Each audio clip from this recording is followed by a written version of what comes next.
a few minutes. But first, over the past 10 years in Britain, more than 200 people have been killed in accidents where drivers have been using their mobile phones. This morning, the government's announced plans for tougher penalties for persistent offenders. But is that enough to stop people flouting the law? We're joined now by Tim Shawcross from the Institute of Advanced Motoring and Nazan Fennell, whose 13-year-old daughter Hope was killed when she was hit by a lorry on her way home from school. The driver had been texting while behind the wheel. Good morning to you both. Morning. Morning. Nazan, thank you so much for coming in and talking to us. Hope was killed in 2011, wasn't she? Yes. What happened?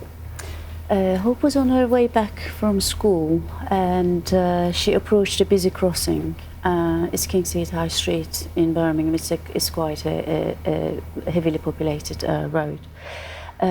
She attempted to cross the road in front of an HGV and the traffic was stationary, and the driver was distracted by his phone. As we know, the HGV is hard to operate a HGV anyway, so with the mobile phone use as well, he was distracted and unfortunately he drove over Hope and she was trapped under the wheels in the front of the vehicle for about 20 minutes.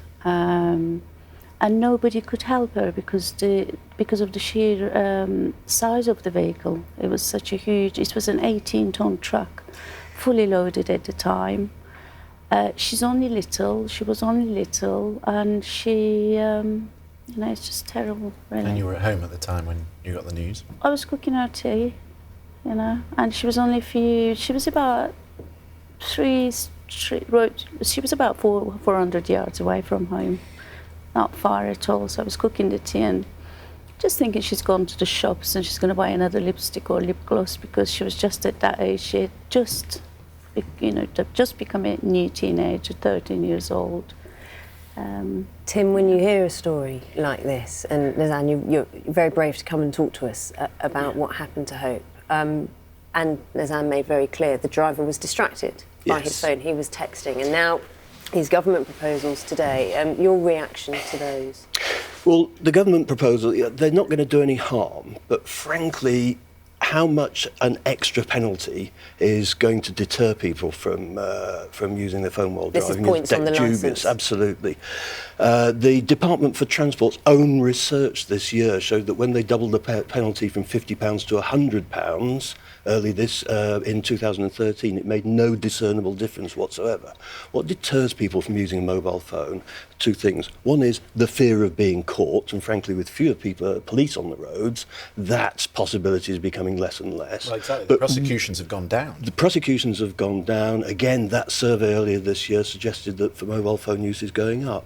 But hearing stories like this one should get across to everybody. These are the consequences of what you are going to go out and do today. If you get on the phone in your car today, that's what the result could be. It's only from people like Nazan bravely coming on and talking about this that we put a stigma on this and make it become socially unacceptable. Absolutely, and that's what we've got to do. I mean, I'm old enough to remember the introduction of the drink driving rules and the breathalyzer, and at the time it's, you'll have one for the road, and now we've changed completely. It's completely unacceptable to drink and drive. We need to get that message across to people that it's just the same. If you're in a car with somebody and they pick up the phone, say, I'm sorry, you're threatening my life and other people's lives by doing that. Put it down. Nazan, in Hope's case, the driver was texting. Yes. Is it just texting, using the internet on the mobile phone that you think should be stopped, or should it go further? Hands-free, we're allowed to talk hands-free on phones. Do you think that should be banned? I think so, yes, because I think we found that hands-free phones also affect our driving very much. It takes our attention off the road. I think it should be banned as well because, nothing is really worth, none of those texts or calls are really worth someone's life, especially a child's. I'm just reading that it says in September 2013 he was given a 2-month custodial. 2 months? Yes. How does that make you feel? Goes without saying, really, doesn't it? It is one thing losing a child in such circumstances, but then going through the way why this has happened to Hope. Was this text so important? And then obviously what the driver got, which is 2 months, it just felt like it didn't reflect... That penalty's not enough though, Tim, is it? It didn't reflect the... No, I mean, there are much more severe penalties for causing death by dangerous driving, and, you know, we don't know the exact circumstances and the considerations that the police made when they're prosecuting and so on. But the fact is, truck drivers in particular already can lose their vocational licence, their truck licence, through the Traffic Commission if they're convicted of using a phone more than once. And in fact, you know, to put this in perspective, again, the Department of Transport's own figures say that van drivers are actually the worst. 2.7% observed to be using a handheld phone while driving. Car drivers are next, 1.6%. Truck drivers next, 1.4%. Interestingly, we're actually twice as likely to use a mobile phone, a handheld mobile phone, if we're on our own.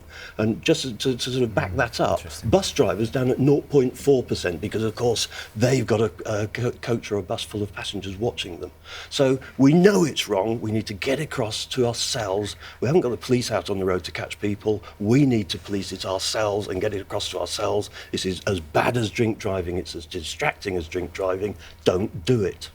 I'm sure people are going to be very mindful after today's conversation. Tim, thank you. Nazan, thank you very much for coming in and talking to us.